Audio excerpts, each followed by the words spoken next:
Marcos capítulo 8, a partir do 22. Se Deus nos permitir, iremos até o capítulo 9, versículo 1. Mas nessa introdução, leremos o texto inteiro, tá bom? Marcos 8, a partir do versículo 22. Acompanhe com fé a leitura da palavra do Senhor.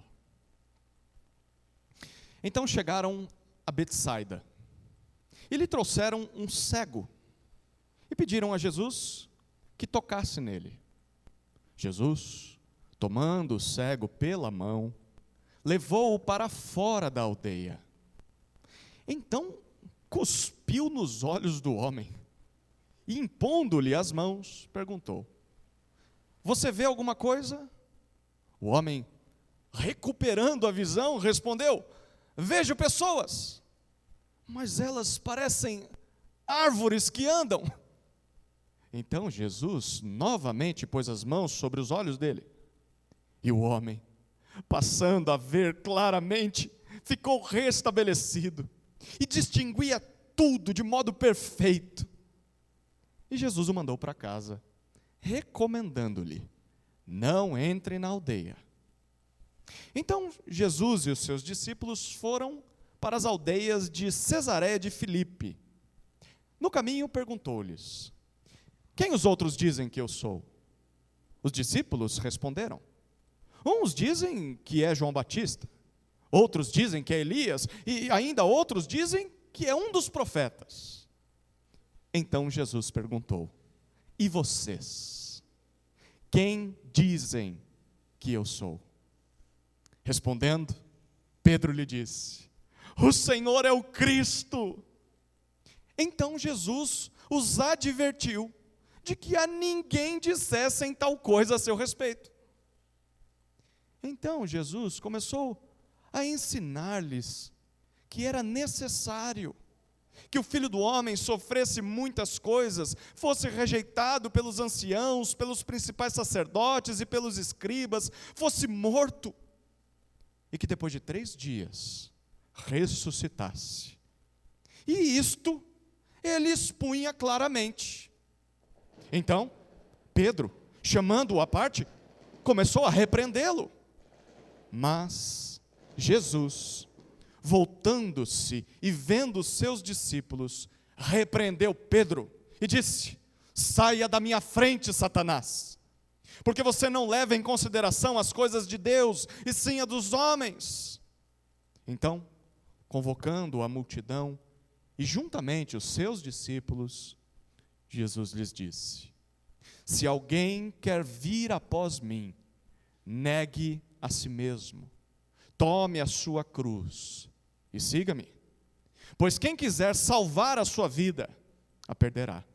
E quem perder a vida por minha causa e por causa do Evangelho, esse a salvará. De que adianta uma pessoa ganhar o mundo inteiro e perder a sua alma? Que daria uma pessoa em troca de sua alma?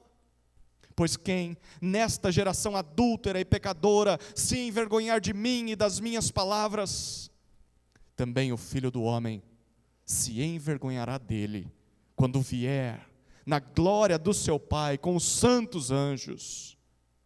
Dizia-lhes ainda: em verdade lhes digo, que dos que aqui se encontram, existem alguns que não passarão pela morte, até que vejam ter chegado com poder o reino de Deus. Amém? Oremos mais uma vez, queridos. Senhor, diante de tua santa palavra estamos, e precisamos e suplicamos que o Senhor abra os olhos do nosso coração, para compreender as maravilhas do texto que lemos, e crer nelas, e por elas sermos transformados. Conduza-nos, Deus, por meio de teu Santo Espírito, aos pés de teu Santo Filho Jesus. Assim oramos no nome dele. Amém. O que você vê quando olha para Jesus?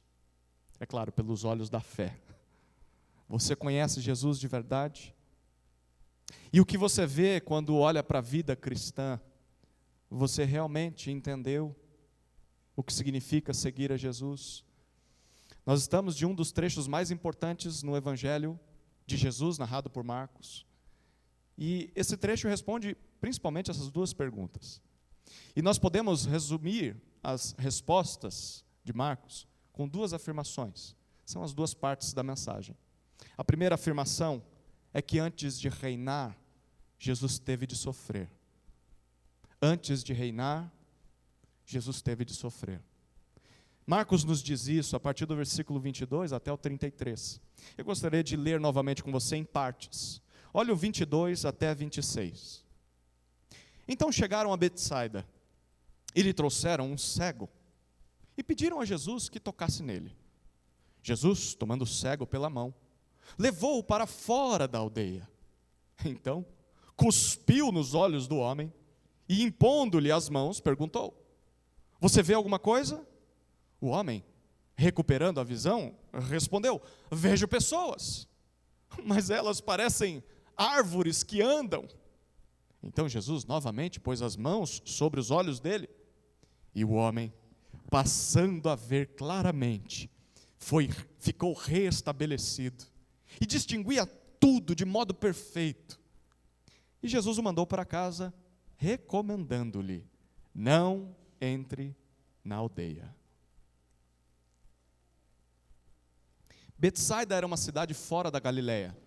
A Galileia foi onde Jesus passou a maior parte do seu ministério, norte de Israel. Era uma cidade de não-judeus. Tinha alguns judeus, mas a maior parte era de gentios. Você percebeu na leitura de Marcos, no desafio 16 dias, que até agora parece que Jesus quer ter um tempo a sós com os discípulos, mas não consegue. Toda hora que ele vai ter esse tempo, alguém chega. Ou é uma multidão que chega pedindo pão, ou com fome, ou é uma tempestade que se levanta. Alguma coisa acontece. Talvez em Betsaida Jesus tenha esse tempo. Não, não será em Betsaida. Porque o versículo 22 nos diz que, ao reconhecerem Jesus, as pessoas lhe trazem um cego. Elas querem que Jesus cure esse cego. Jesus atende as pessoas, mas não do jeito que elas esperavam. Jesus leva o homem para fora do vilarejo. Jesus cospe em seus olhos. Que coisa estranha, né? Não tente replicar isso na sua peça teatral de Natal. A saliva de Jesus devia ser especial. Claro que não, era a saliva de um ser humano. Mas a gente não sabe por que Jesus fez desse jeito, mas ele fez. E Jesus impõe as mãos sobre o cego. E aí Jesus pergunta para ele no versículo 23, você está enxergando? A resposta do homem é: eu estou, mas peronomútil. Ele diz assim: eu consigo ver, mas de longe eu vejo as pessoas, mas elas parecem com árvores que andam. Esse homem era cego. Primeiro, como ele sabe como são as pessoas? Segundo, como ele sabe que são árvores? Terceiro, eu nunca vi árvores andando por aí. A cegueira desse homem foi curada parcialmente. A cura não foi completa, ele não consegue ver plenamente. E Marcos quer que a gente perceba isso. Isso tem tudo a ver com o que ele vai dizer abaixo no texto. Bom, então Jesus, no versículo 25, toca novamente o homem, e dessa vez o milagre é completo. O texto diz que ele passa a enxergar tudo de forma perfeita, agora sim ele vê de verdade.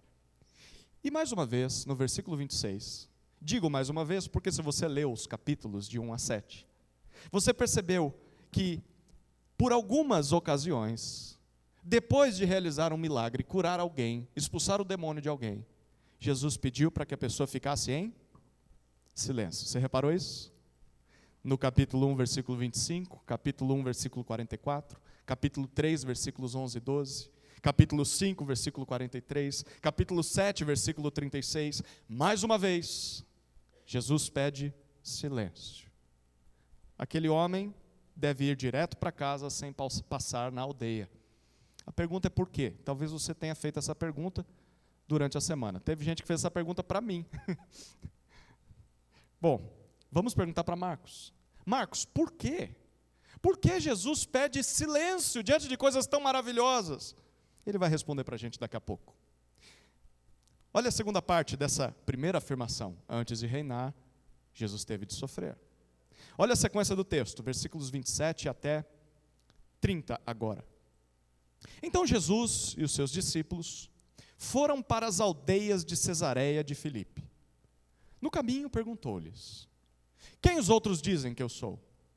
Os discípulos responderam: uns dizem que é João Batista, outros dizem que é Elias e ainda outros dizem que é um dos profetas. Então Jesus perguntou: e vocês? Quem dizem que eu sou? Respondendo, Pedro lhe disse: o Senhor é o Cristo. Então Jesus os advertiu de que a ninguém dissessem tal coisa a seu respeito.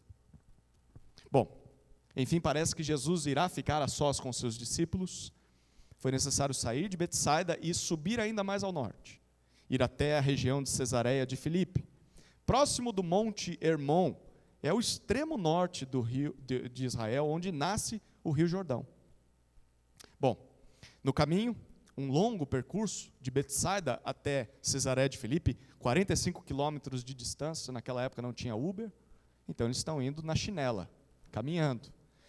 Uma caminhada de mais ou menos 10 horas. E durante aquela caminhada, Jesus aproveita a privacidade, ele e os 12, e pergunta no versículo 27, quem os outros dizem que eu sou? No versículo 28, eles respondem algo que nós já lemos no capítulo 6. Lembra de Herodes? Ele queria saber quem Jesus era. E no capítulo 6, nós ouvimos todas essas opiniões.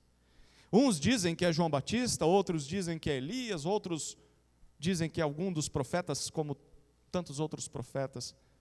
Ou seja, apesar daquela grande procura que as multidões fazem com Jesus, as pessoas ainda não entenderam quem ele realmente é. Elas enxergam, mas apenas parcialmente.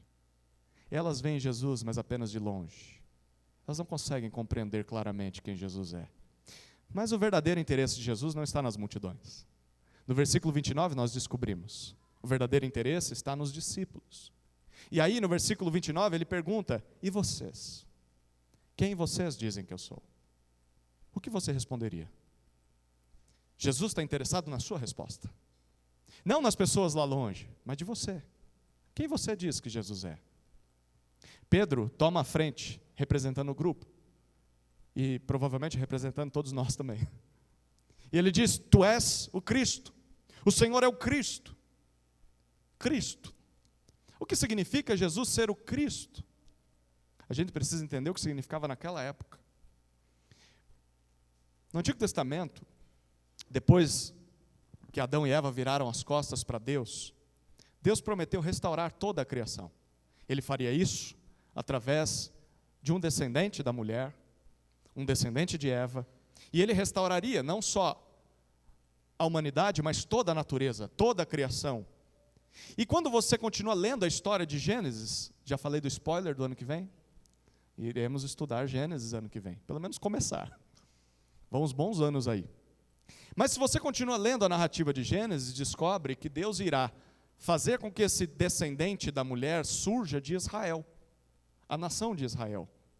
Através do povo de Israel, Deus faria nascer um homem, que reinaria sobre todas as nações, um descendente de Davi, a quem o Antigo Testamento chama de Messias. A palavra hebraica é Messias, trazida para o português. No grego, essa palavra foi traduzida como Cristo.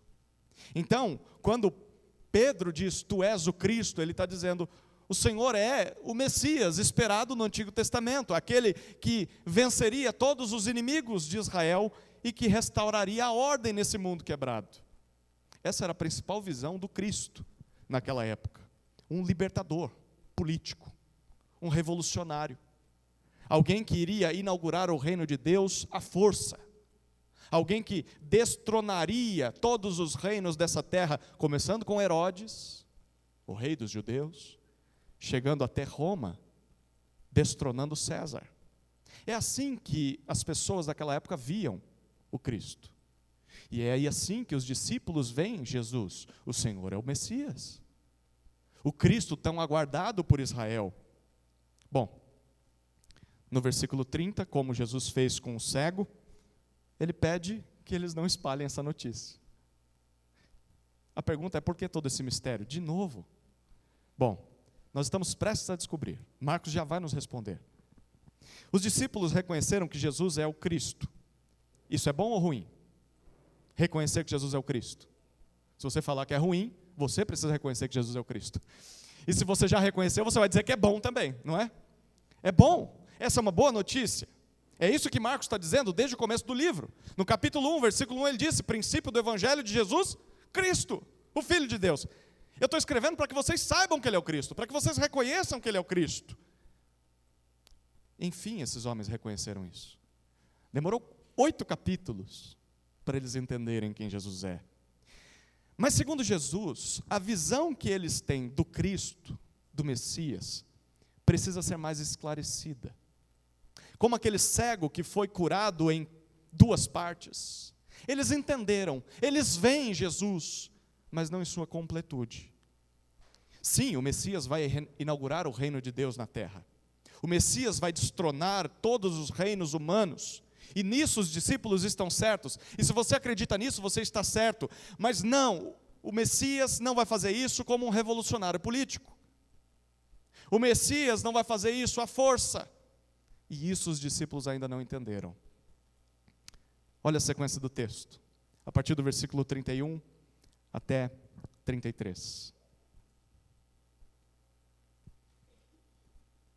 Então, Jesus começou a ensinar-lhes que era necessário que o Filho do Homem sofresse muitas coisas, fosse rejeitado pelos anciãos, pelos principais sacerdotes e pelos escribas, fosse morto, e que depois de 3 dias ressuscitasse. E isto ele expunha claramente. Então, Pedro, chamando-o à parte, começou a repreendê-lo. Mas Jesus, voltando-se e vendo os seus discípulos, repreendeu Pedro e disse: saia da minha frente, Satanás, porque você não leva em consideração as coisas de Deus, e sim as dos homens. No versículo 31, Jesus afirma que o Filho do Homem, mais uma expressão do Antigo Testamento, a gente falou sobre isso domingo passado, para se referir ao Messias, um representante humano que se assenta à direita de Deus, o ancião de dias, como Daniel profetizou. Jesus está se identificando com o Filho do Homem, e ele diz: o Filho do Homem deve seguir por um caminho totalmente contrário ao que vocês acham. Segundo Jesus, era necessário, diz o versículo 31. A palavra traz a ideia de algo indispensável, não dava para tirar isso da equação. É necessário que o Messias, que o Cristo sofresse muitas coisas, fosse rejeitado pelos líderes de Israel, fosse morto por seus inimigos, e voltasse à vida 3 dias depois. Esse é o momento em que qualquer leitor de Marcos naquela época perguntaria: como assim? Isso não faz nenhum sentido. Como é possível termos um Cristo que vai restaurar todas as coisas, um Cristo derrotado? Como é possível termos um Messias vencedor que perde? Não faz nenhum sentido, não parece com o Messias que nós esperávamos por tanto tempo. É justamente isso o que um leitor de Marcos diria, é justamente isso que um judeu na época de Jesus diria, e é justamente isso que Pedro diz, representando os discípulos e representando também nós, provavelmente se estivéssemos lá. Pedro não vê o papel de Jesus como Messias assim. O versículo 32 continua, ou melhor, no versículo 32, nós descobrimos que antes de Pedro tomar a atitude dele, olha o que acontece. Jesus começa a dizer isso claramente. É a partir daqui que Jesus começa a falar que vai morrer. Antes disso vai ser rejeitado. E ele fala isso em alta voz. Isto, olha a ênfase de Marcos, isto pode ser dito. Isto pode ser proclamado. As coisas que ele fazia, não. Mas a obra dele, de sofrimento e morte numa cruz e ressurreição ao 3º dia, sim. Como os discípulos reagem a isso? Bom, a mesma reação que nós teríamos. O Senhor fala como louco. O Senhor não entendeu o papel de um Messias. Mas quem diz isso é quem não teve a visão restaurada por completo. Como aquele cego vê, mas não vê completamente. Olha o que Pedro faz. Pedro não se contém. O versículo 32 diz que ele chama Jesus em particular. Curioso como Jesus fez com aquele cego, lembra? Jesus chama o cego em particular para fora do vilarejo. E Pedro faz o mesmo movimento. Jesus, vem cá, vamos ter uma conversinha aqui. E ele leva Jesus para um canto. E o texto diz que ele tenta fazer Jesus enxergar o que realmente o Messias deveria fazer. Pedro repreende, diz o texto. Que ousadia, não? Bom, Jesus não aceita a repreensão, até porque ele não está errado. O versículo 33 nos diz que, na verdade, quem precisa de correção é o próprio Pedro, e ele aproveita para ensinar os demais discípulos. As pessoas não têm uma visão clara de quem Jesus é e o que ele veio fazer. E então, no versículo 33, ele se vira para todos os discípulos e repreende Pedro na presença dos discípulos. É como uma forma de exortação a todos os demais. Se ele representa vocês, então aqui está a palavra para ele e para todos vocês. E a fala de Jesus é: saia da minha frente, Satanás. O negócio foi feio, né? A gente lê rindo, mas não foi fácil ouvir isso. O que significa saia da minha frente, Satanás? Será que Pedro estava endemoniado? Será que Pedro estava possesso pelo diabo? Não parece que é isso que Marcos está dizendo. Até porque naquela época, Satanás não era um nome próprio. Ele foi atribuído ao diabo depois, quando a igreja de Jesus é estabelecida.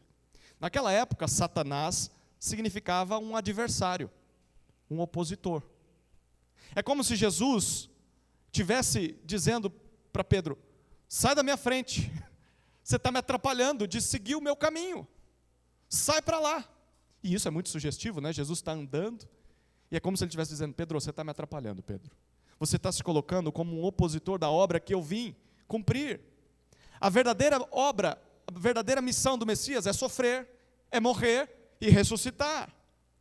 É claro que esta foi a atitude do diabo, de querer impedir que Jesus cumprisse essa obra.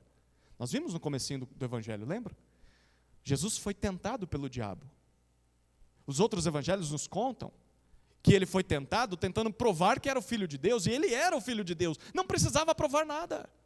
Satanás queria saber se Jesus era realmente o Filho de Deus, e queria impedir que ele cumprisse a sua obra, mas não conseguiu. Bom, os discípulos estão seguindo o mesmo caminho do diabo, tentando impedir Jesus de cumprir o que ele veio fazer. Por que Jesus nasceu? Por que a gente celebra o Natal? Exatamente para que pudesse morrer. É isso que Jesus está dizendo. Eu nasci para morrer. E os discípulos não entenderam ainda. E o nosso mundo não entendeu isso ainda. O Salvador do mundo nasceu para morrer e ressuscitar ao terceiro dia. Bom, no final do versículo 33, Jesus diz para Pedro e os demais: considerar um Messias que reina sobre o mundo sem antes ter sofrido, morrido, ressuscitado. Sabe o que significa, Pedro? É ver as coisas apenas com os olhos humanos. Você não está enxergando, você não colocou os óculos de Deus, você apenas vê com uma visão terrena. Você é um cego que foi curado parcialmente apenas, Pedro. Antes de reinar, Jesus teve de sofrer. Esta é a verdade dura e indigesta que os discípulos tiveram de engolir, e nós também temos de engolir. E de fato, pensar em um herói perdedor não é tão atraente para as pessoas, né? Na época de Natal a gente quer falar de Jesus para as pessoas, mas a gente tem que falar da cruz. Não tem como pregar o Evangelho sem falar da cruz.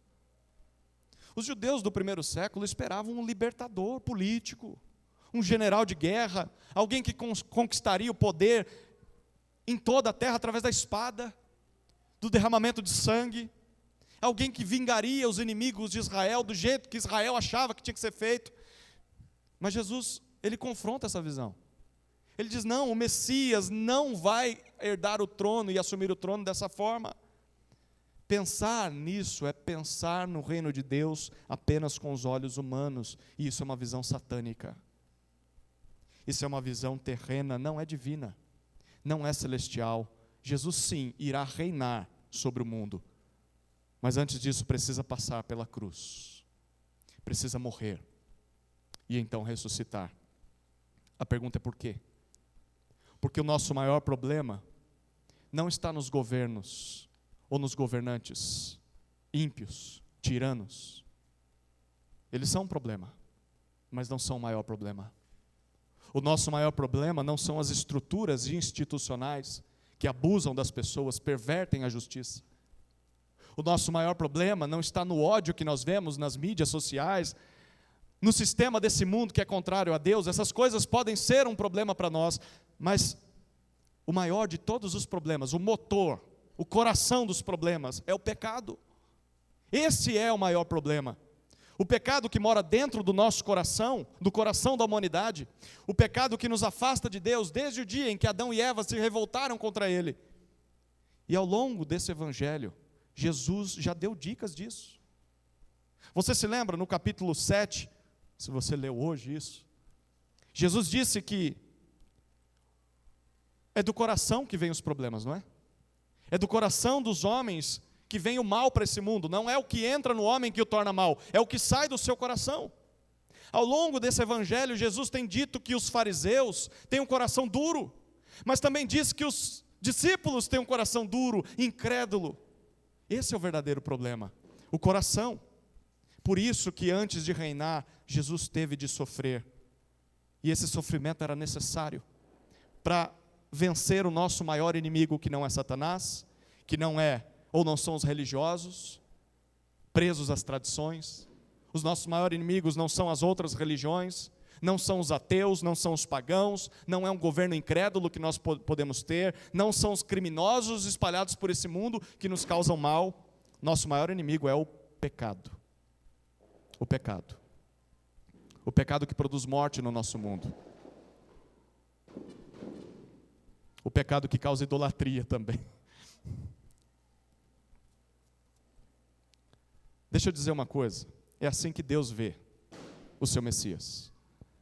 É assim que o reino de Deus começa na terra, com o seu filho, o Messias, sofrendo e morrendo, ressuscitando ao terceiro dia, para consertar o estrago causado pelo pecado em nossas vidas.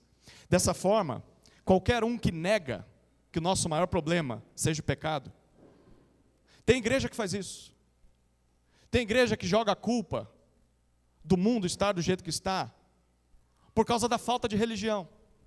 As pessoas precisam vir mais para a igreja. Tem gente que joga a culpa do mundo estar do jeito que está, por causa da religião. É por causa de igrejas fundamentalistas que as pessoas são do jeito que são. Tem gente que joga a culpa do mundo estar do jeito que está, nas estruturas. Se o governo fosse de outro jeito, se a estrutura governamental fosse de outro jeito, se fosse outra pessoa no poder, o mundo seria diferente. Nosso maior problema não são essas coisas. Quem nega que o nosso maior problema seja o pecado, ou que diminui a importância da morte de Jesus na cruz, está vendo as coisas apenas com os olhos humanos, uma visão demoníaca. Deixa eu dizer, como seria diminuir a importância da morte de Jesus? Igrejas e crentes que dizem que o que o homem mais precisa é de encorajamento, motivação, palavras doces. Eu venho para a igreja para me sentir encorajado e sair daqui destruído, arrebentado. Igrejas que não falam mais contra o pecado. Você quer avaliar uma boa pregação? Quantas vezes esse pregador fala sobre o pecado? Ou condena o pecado? Tem pregador, tem livro que fala em nome de Deus, em que você não vê a palavra pecado uma vez. São igrejas e autores que estão diminuindo a necessidade de Jesus morrer naquela cruz. Não há mais chamada ao arrependimento, não há mais busca pela santificação. A igreja não deveria ser o lugar, queridos, para se buscar uma forma de reinar nesse mundo nos termos humanos.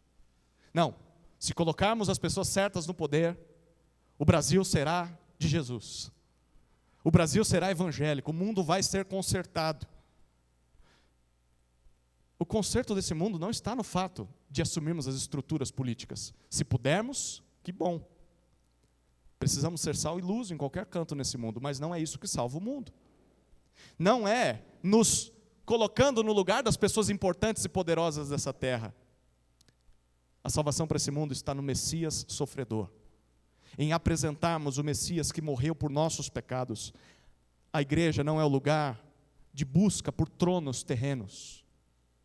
Não é o lugar de pessoas que estão lutando contra as outras do jeito que é no mundo, valorizando o que o mundo valoriza, conquistando posições como o mundo conquista. A igreja é o lugar de busca humilde por Deus, da luta contra o pecado, da humildade diante de Deus e das pessoas.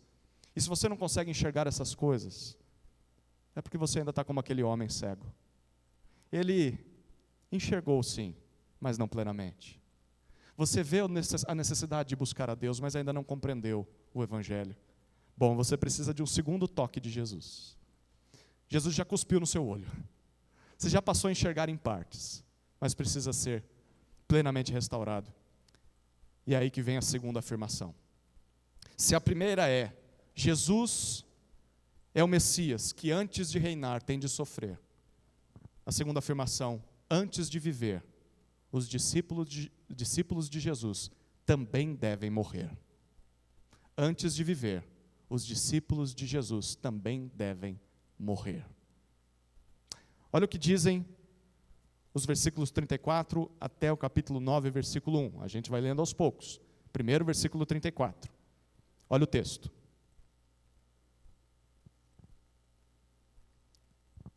Então, convocando a multidão e juntamente os seus discípulos, Jesus lhes disse: se alguém quer vir após mim, negue a si mesmo, tome a sua cruz e siga-me.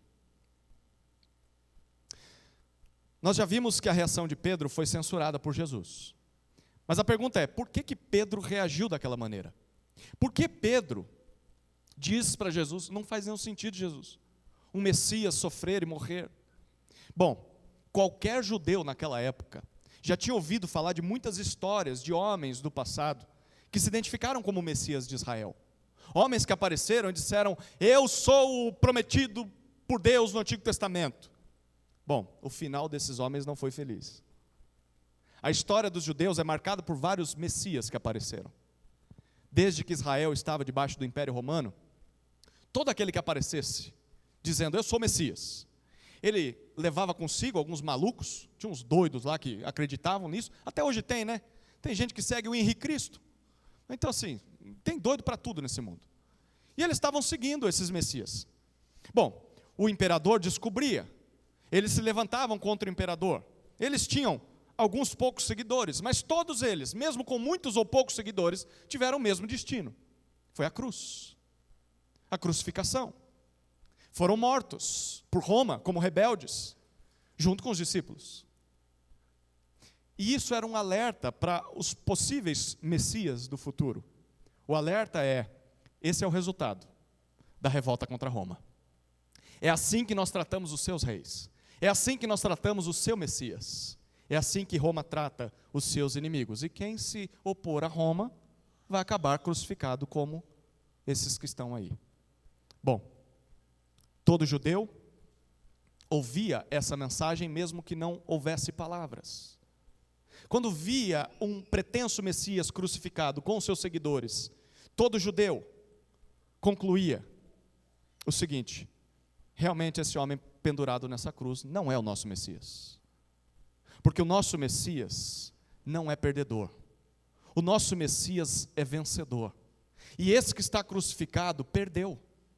Roma o venceu. E isso prova que ele não é o Filho de Deus. Essa era a conclusão de qualquer judeu daquela época. Eles viram inúmeros Messias serem crucificados. É por isso que Pedro está inconformado com a ideia de Jesus ir para Jerusalém, para ao invés de assumir o trono de Israel, sofrer, ser rejeitado e morrer. Porque Pedro já viu isso antes. Ele ouviu histórias quando era pequeno. Ele sabe no que isso vai dar. Se Jesus é o Messias, ele está indo para Jerusalém para ser crucificado, nós também seremos crucificados. Porque nós seguimos esse Messias. Ele vai ser pendurado em uma cruz e nós também. Mas a maior preocupação de Pedro não é somente a morte. A maior preocupação de Pedro é, e se ele vai ser crucificado junto conosco? Ele não é o Messias prometido por Deus. Nós estamos no caminho errado. Mas como que a gente comprova isso? Como que a gente lida com esse fato de que ele não é o Messias, se a gente está vendo ele cumprir milagres que só o Messias faria? Ele andou sobre as águas, ele restaurou cegos, ele curou coxos de nascença, ele tem autoridade quando ensina. Como é possível que ele não seja o Messias? A cabeça de Pedro está dando um nó. Bom, Jesus sabe disso.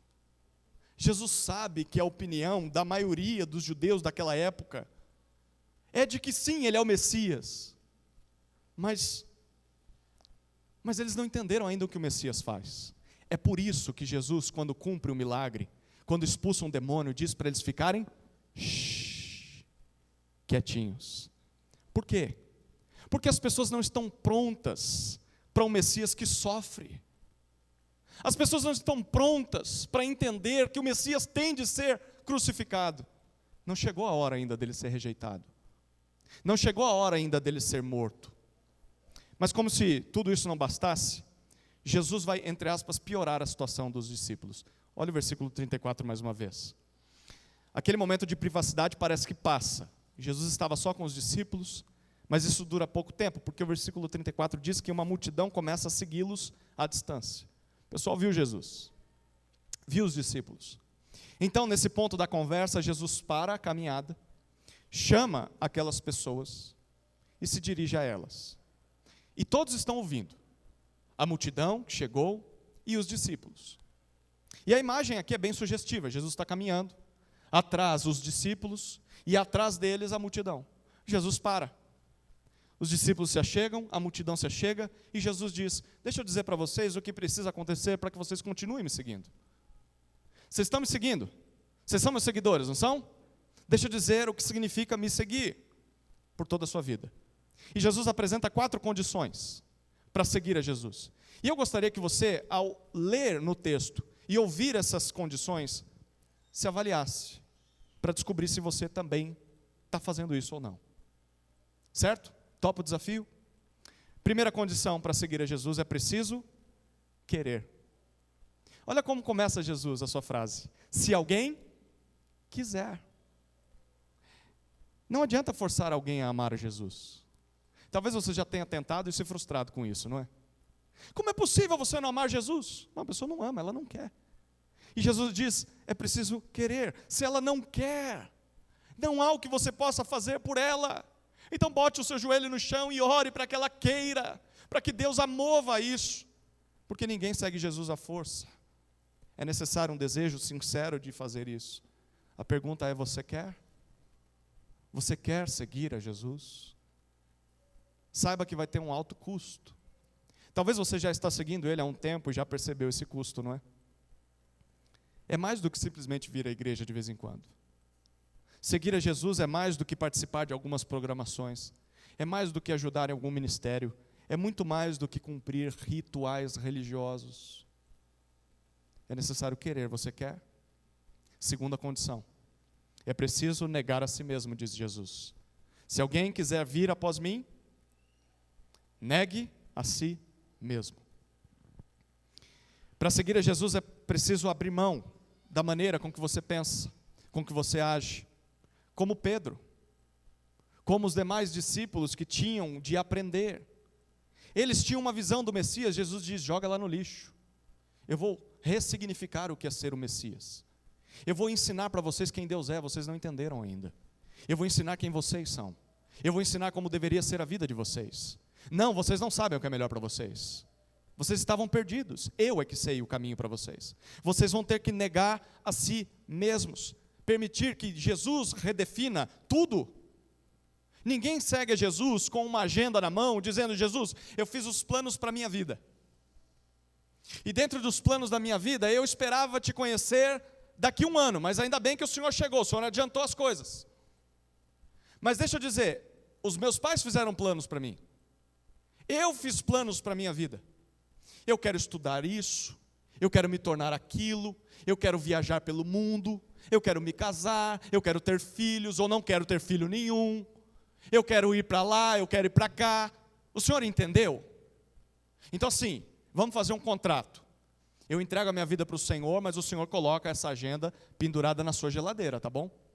Todas as vezes que o Senhor ouvir as minhas orações e estiver disposto a me abençoar, O Senhor olha na agenda que eu preparei para o Senhor e faz do jeitinho que eu planejei. É assim que a gente segue Jesus? Eu não vou fazer isso porque eu preciso da minha folha. Mas quando a gente chega para Jesus, Ele pega o nosso planejamento, sabe o que Ele faz? Ele rasga. Ele rasga e fala, tadinho, você achava que sabia o que era melhor para você? Eu vou ressignificar essas coisas. Eu é que vou te dar uma nova agenda. É do meu jeito, não é do seu jeito. Todos os dias você vai ter que dizer não para si mesmo. Todos os dias abrir mão dos seus desejos, das suas vontades, dos seus planos, dos seus projetos, dos seus sonhos. Dizer não para si e sim para mim. Eu vou consertar essas coisas à minha maneira, para que você possa cumprir os meus propósitos nessa terra. Eu tenho que mudar você, porque do jeito que você está, você não está bem. Do jeito que você está, você não está útil. Eu vou te transformar. Aí sim eu vou te usar. Você é um perigo para si mesmo. E eu preciso mudar a sua vida. Pergunta: você realmente nega a si mesmo? Talvez você diga, eu quero seguir a Jesus, mas não estou tão disposto a negar a mim mesmo. Bom, seguir a Jesus é uma luta diária contra si mesmo. É um constante conflito entre a sua vontade e a vontade de Jesus. Talvez você veio aqui hoje pensando assim, eu nem sei se eu sou crente, porque a minha semana foi terrível, foi uma luta constante contra o pecado, e eu caí muitas vezes. Bem-vindo ao barco, essa é a vida de um discípulo. A vida de um discípulo é uma luta do início ao fim no dia. Se você não identificou a luta, é porque você está tão abraçado pelo pecado já, ou porque talvez você não seja um discípulo ainda. Essa é a jornada de um discípulo. Negar a si mesmo dia após dia. É uma luta constante. Se para você seguir a Jesus é tranquilo, se para você seguir a Jesus para mim não é tão exigente assim, bom, isso é sinal de que você não está seguindo Jesus do jeito que deveria. E esse é um estado que você deve ter de alerta. Seguir a Jesus nunca vai ser tranquilo, sempre vai ser incômodo. É atraente, é gostoso e é prazeroso, mas ao mesmo tempo é incômodo. Ele te cutuca, ele te transforma, ele te exorta, ele te transforma e muda. Bom,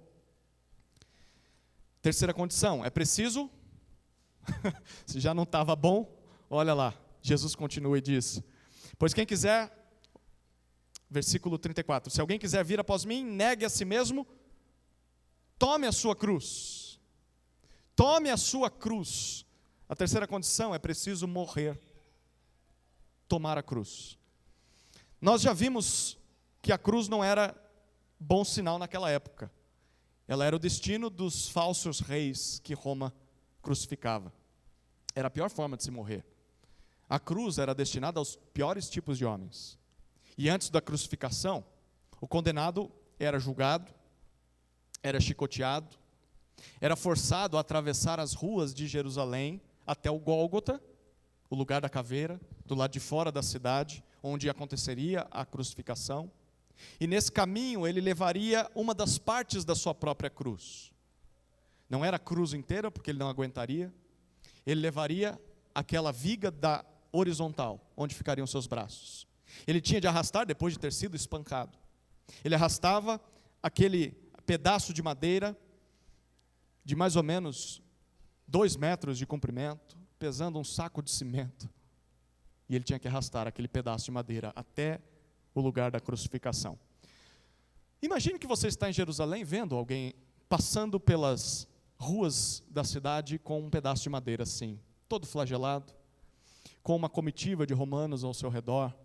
Bom, qualquer cidadão que visse essa cena concluiria 2 coisas pelo menos. Primeiro, essa pessoa cometeu um crime terrível, porque não é qualquer um que passa por essa humilhação. Essa é a primeira conclusão. Mas a segunda conclusão é que essa pessoa já está morta. Eu estou vendo ela viva, ela está respirando, ela está tentando falar, ela está se movendo, mas a morte dela é certa. É questão de minutos, ou horas, ou dias, porque havia pessoas que demoravam dias para morrerem na cruz. Ficavam lá agonizando até morrer. Então, Marcos está dizendo para nós que é isso que vai acontecer com Jesus dentro de alguns meses. Ao olharem para Jesus caminhando com aquele pedaço de madeira, as pessoas vão concluir, ele cometeu um crime terrível e já está morto. Ele não é o Messias que a gente esperava. É por isso que as pessoas dizem, se você é o Messias, desça da cruz.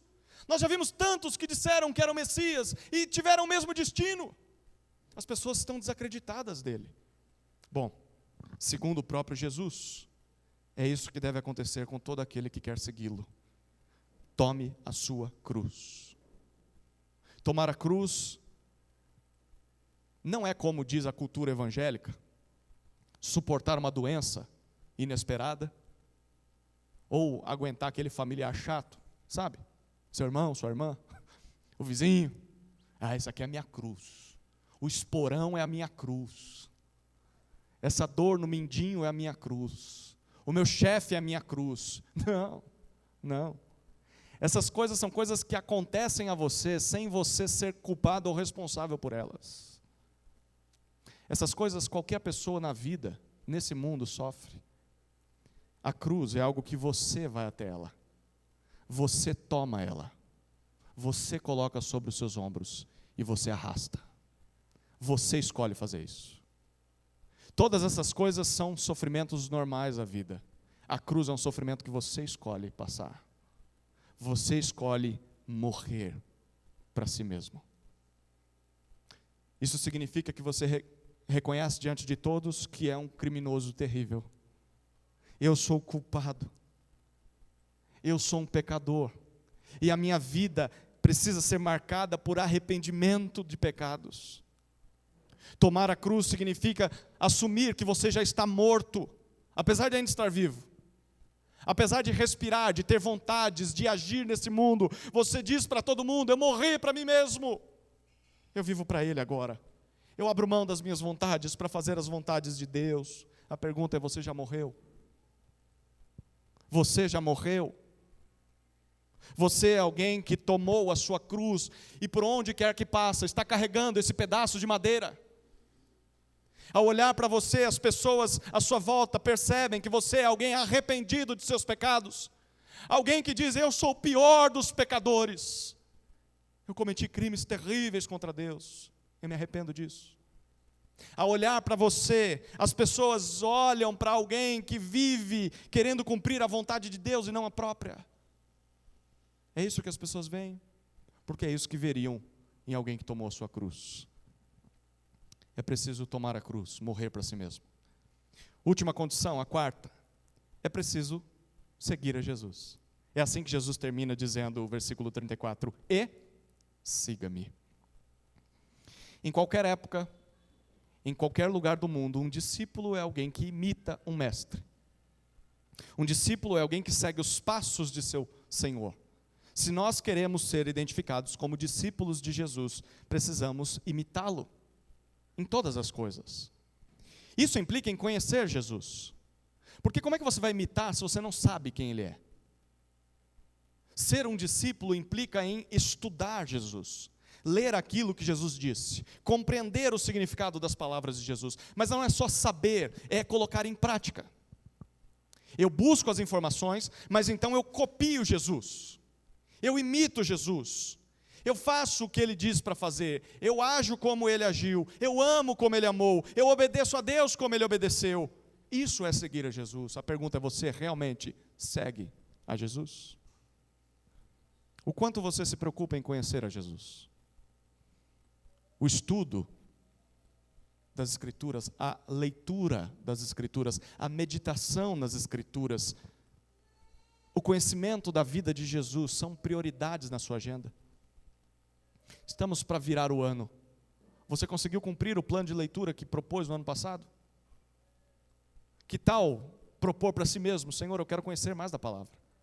Quero ler a Bíblia toda, eu quero ler o Novo Testamento inteiro, ou quero ler pelo menos um evangelho nesse ano. Mas alguma coisa você tem de fazer para conhecer mais Jesus. Um discípulo busca conhecer Jesus, mas tem mais. Um discípulo busca imitar Jesus. Você tem imitado aquilo que já conhece? Tem gente que o problema não é falta de conhecimento, é falta de prática. Está na igreja há anos, ouvindo, mas não faz. Isso não é um discípulo.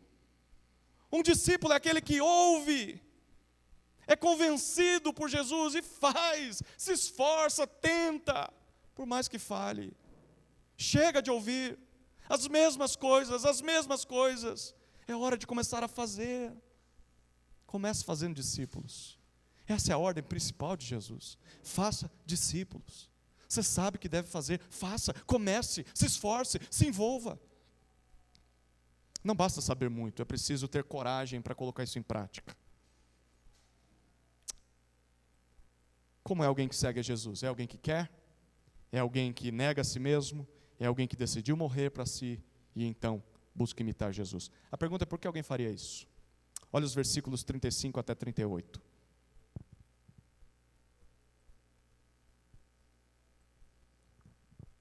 Pois quem quiser salvar a sua vida, a perderá. E quem perder a vida por minha causa e por causa do Evangelho, esse a salvará. De que adianta uma pessoa ganhar o mundo inteiro e perder a sua alma? Que daria uma pessoa em troca de sua alma? Pois quem, nesta geração adúltera e pecadora, se envergonhar de mim e das minhas palavras, também o Filho do Homem se envergonhará dele, quando vier na glória do seu Pai com os santos anjos. Seguir a Jesus tem todo esse custo que nós vimos.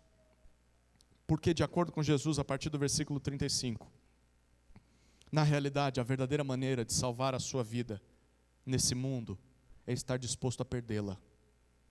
Essa é a forma de salvar a vida. Esse mundo está repleto de pessoas tentando salvar a si mesmas, seja pela caridade, seja pelas boas atitudes, pela generosidade, ou seja, por pensar em si mesmas. Eu quero aproveitar a vida, o outro, tanto faz o outro, não quero saber dele. Se for para pisar no outro, para eu ser bem sucedido, eu vou fazer isso. Esse mundo está cheio de gente querendo aproveitar a vida, se livrar das dores, viver um pouco mais, ter mais saúde, ter mais dinheiro, ter mais segurança, mais conforto, mais prazer. O que Jesus está dizendo para nós? Se você quer salvar a sua vida, o que você faz? Você perde a sua vida. É assim que as coisas funcionam no reino de Deus. Quem se abraça a essa vida como se fosse a única coisa que tem, vai perder. Você vai desfrutar talvez de um pouco de prazer nessa vida, mas todo mundo vai envelhecer, todo mundo vai ficar doente, todo mundo vai morrer, isso se não morrer antes. Você tenta salvar algo que está escorrendo pelos dedos. Como é que você salva a sua vida? Abrindo mão dela. Jesus fala no versículo 35, quem perder a vida por minha causa e por causa do Evangelho, esse a salvará. Você está disposto a entregar a sua vida por mim e pela mensagem do Evangelho? É assim que você salva a sua vida. Quem acha que está aproveitando o máximo da sua existência, ganhando o mundo inteiro, conquistando coisas, experimentando todo tipo de prazer, vivendo como seu próprio dono, na verdade não entendeu nada da vida, não percebeu que tudo isso é fumaça, é vapor, é vaidade. Nós fomos criados para muito mais do que isso, muito mais do que qualquer prazer que essa terra tem para oferecer, possamos conquistar. Em Jesus, Deus nos oferece essa vida melhor. Não só uma vida melhor nesse mundo, mas especialmente no mundo por vir. E é sobre esse mundo por vir que Jesus diz no versículo 38.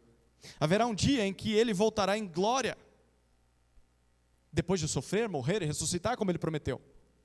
Esse dia será o dia em que Ele vai redimir os que o seguiram nessa vida. Essa foi uma promessa feita por Daniel a respeito do Filho do Homem. E Jesus diz no versículo 38, os que tiveram vergonha do Filho do Homem, de Jesus, e daquilo que Jesus disse naquela geração, Ele diz, aquela geração de judeus, mas isso é para todos, em todas as gerações, judeus e não judeus, na nossa geração, na que veio anterior, na que virá, todos aqueles que ouvem de Jesus, mas não têm coragem de assumir um compromisso com Ele, isso vai ser motivo de vergonha para Jesus nesse dia. Pense bem nisso. Se hoje fosse o último dia, se hoje Jesus voltasse em glória, qual seria a reação de Jesus ao olhar para a sua vida? Jesus teria orgulho da sua jornada como um discípulo, ou teria vergonha? Você vai se orgulhar no sentido de dizer, Senhor, eu fiz o que o Senhor mandou, ou vai ter vergonha nesse dia? Sabe como você pode antecipar isso? Basta olhar para como você tem tratado Jesus hoje. Hoje, agora, ao longo dos dias, dos anos. Se você não se envergonha de seguir a Jesus, Ele não vai se envergonhar de você no último dia. Se você deseja realmente seguir a Jesus, você já sabe o que vai acontecer. Bom, antes de viver, os discípulos de Jesus devem morrer. Morrer. E de acordo com Marcos, essa é a definição do que significa ser cristão. É seguir a Jesus. Não existe discípulo de Jesus que não tenha morrido para si mesmo, mesmo ainda estando vivo. São estes os que participam do reino de Deus. Aliás, é sobre o reino que ele fala no início do capítulo 9. Olha o versículo 1 do capítulo 9. Esse trecho foi incluído no capítulo seguinte, mas ainda está dentro da mesma passagem anterior. Dizia-lhes ainda, diz o versículo 1. Em verdade lhes digo, que dos aqui se encontram, existem alguns que não passarão pela morte, até que vejam ter chegado com poder o reino de Deus.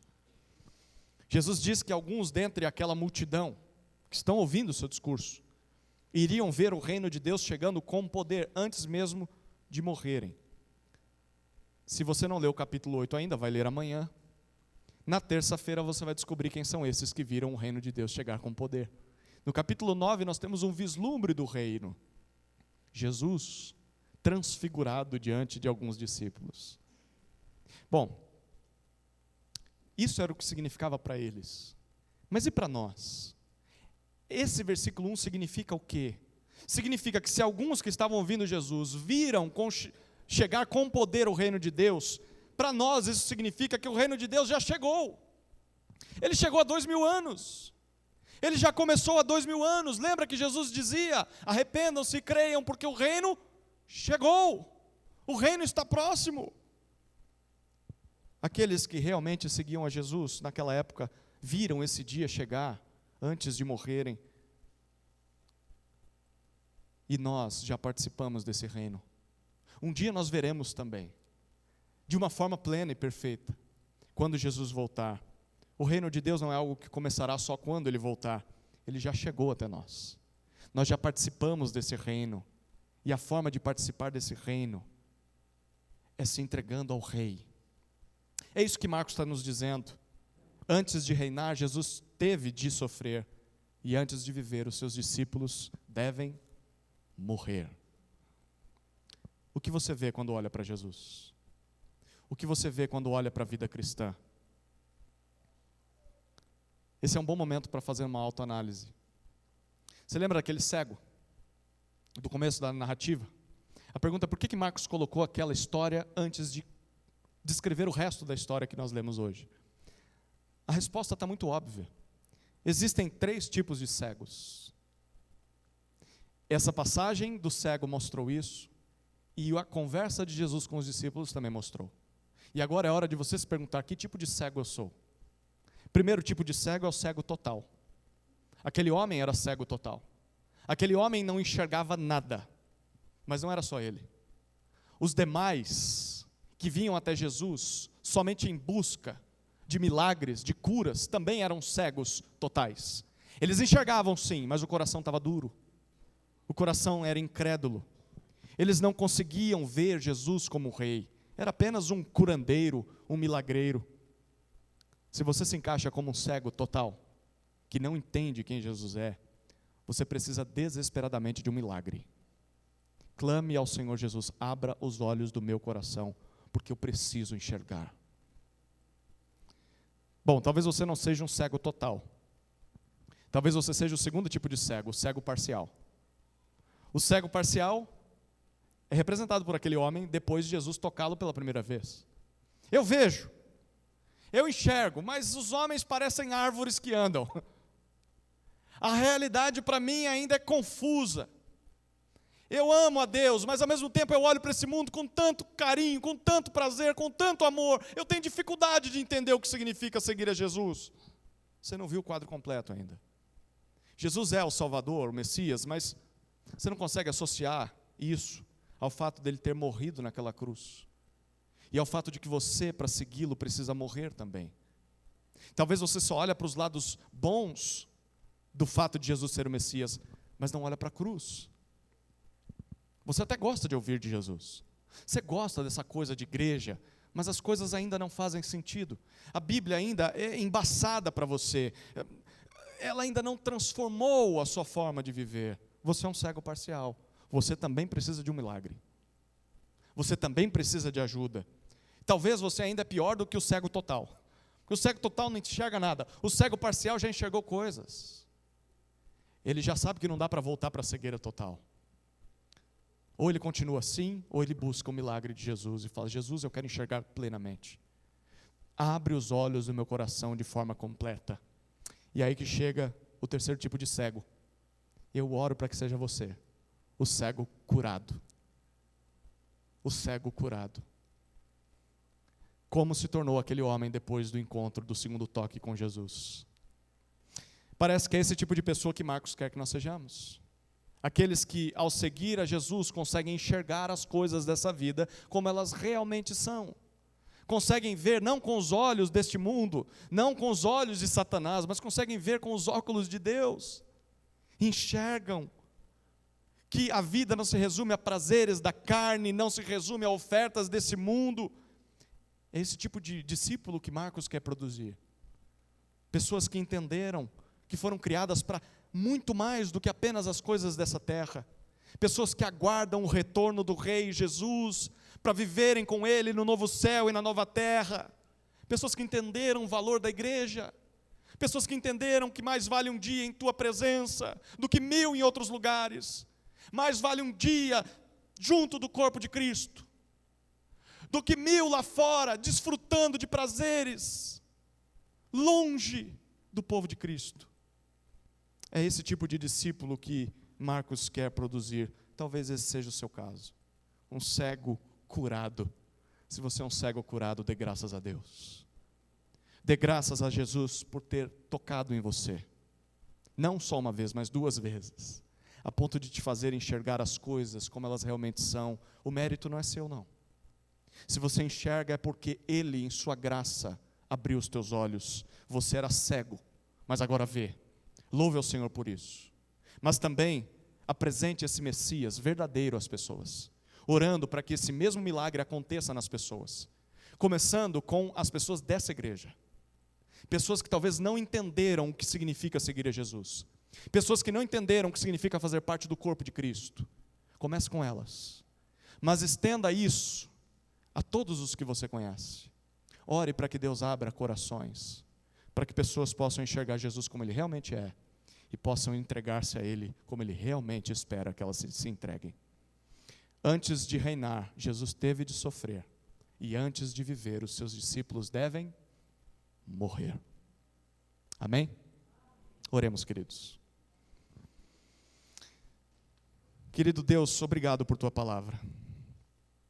Obrigado pela clareza com que Marcos estruturou essa passagem, para que nós pudéssemos enxergar. Que o Teu Espírito haja em todos os corações aqui presentes, para que tenhamos uma visão clara, limpa e cristalina de quem Jesus é e do que isso significa na nossa vida. Ajuda-nos, Deus, a valorizar o que o Senhor valoriza, a seguirmos a Jesus em todas as áreas de nossa vida, até o retorno dele em glória nos céus. Assim oramos no nome de Cristo. Amém.